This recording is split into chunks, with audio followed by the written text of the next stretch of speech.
Gardeners are told that compost is the holy grail of soil health. The truth is, most piles take months to break down, require constant turning, and often dry out before they finish. Meanwhile, your soil sits there starving.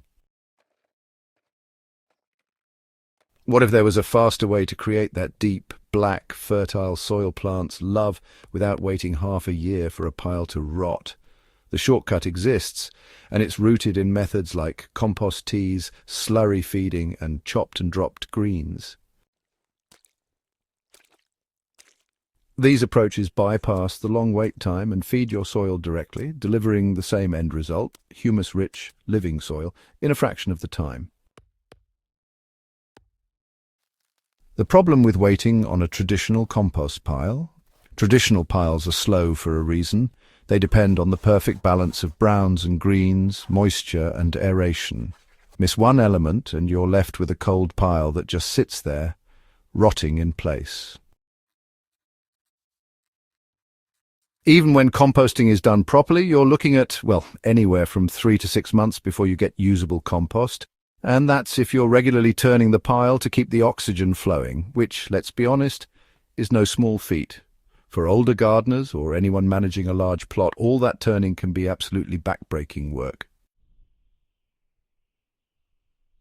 In the meantime, your soil isn't being fed, not really. Plants don't wait around for your compost to finish, so the gap between waste breakdown and plant nutrition quickly becomes the biggest bottleneck in the garden. Compost teas deliver nutrients almost instantly. Instead of waiting for the whole pile to break down, you extract the microbial life and nutrients into a liquid form that plants and soil life can access immediately. It's honestly a bit of a game changer.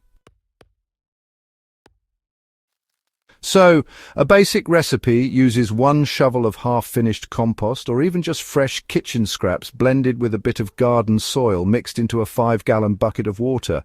Stir it for several minutes each day, and within, 3 to 4 days, the liquid will be alive with microbes. Strain out the solids, and you now have a soil drench or foliar spray that brings tired beds back to life fast.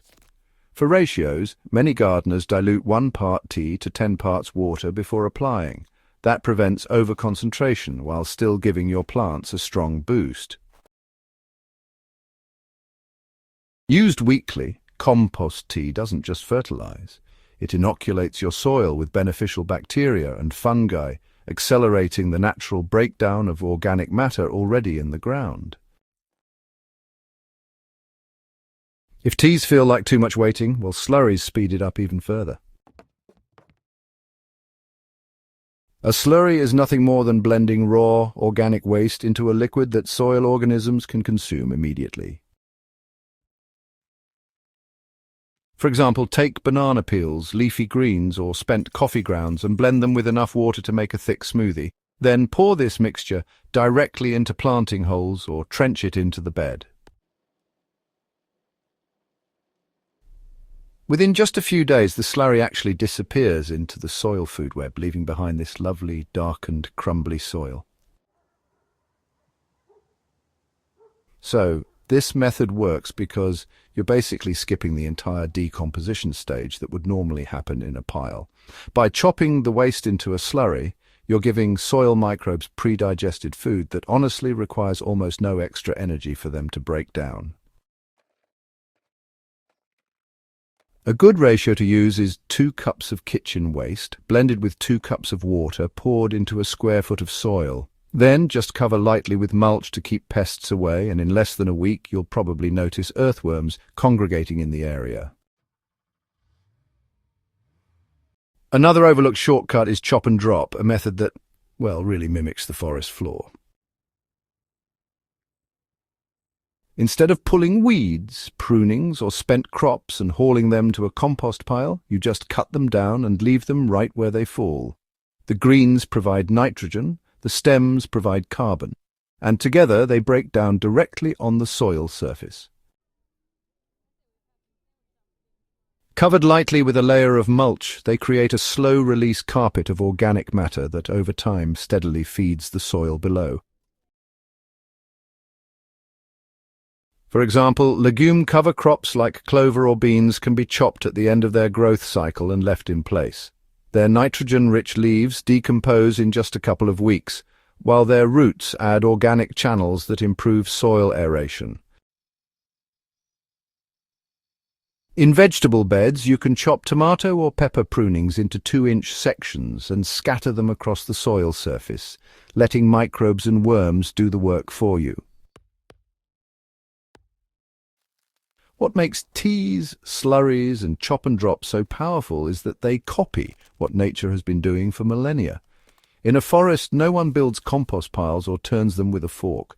Leaves fall, rain helps them break down, and the soil absorbs nutrients almost immediately. By working directly with your soil instead of waiting on a pile, you're building a living ecosystem that never goes hungry. This doesn't mean piles are useless. They're still excellent for long-term waste management. But if your goal is rapid soil revival and consistent fertility, direct feeding methods will get you there faster. By skipping months of waiting and labor, you're creating humus-rich black soil right where your plants need it most. To put this into practice, pick one shortcut and apply it consistently. If you want the fastest turnaround, begin with slurries. Blend your kitchen scraps twice a week and pour them straight into your garden beds. If you're looking for microbial inoculation, commit to a weekly compost tea drench, especially in tired soils. For long-term, low-effort improvement, you'll want to adopt chop and drop as your standard maintenance practice. Together, these methods will transform lifeless dirt into dark, crumbly soil that holds moisture, feeds roots, and keeps your garden thriving. Waiting months for a compost pile to finish isn't the only way to create fertile ground. Nature's shortcuts, teas, slurries, and chop and drop, deliver results quickly, often within days or weeks, and with far less labor. If you want black soil without the backbreaking weight, start using these methods today. And if this guide gave you something valuable for your own garden, don't forget to subscribe to Soil Doctor and share this with fellow growers who are ready to work smarter, not harder.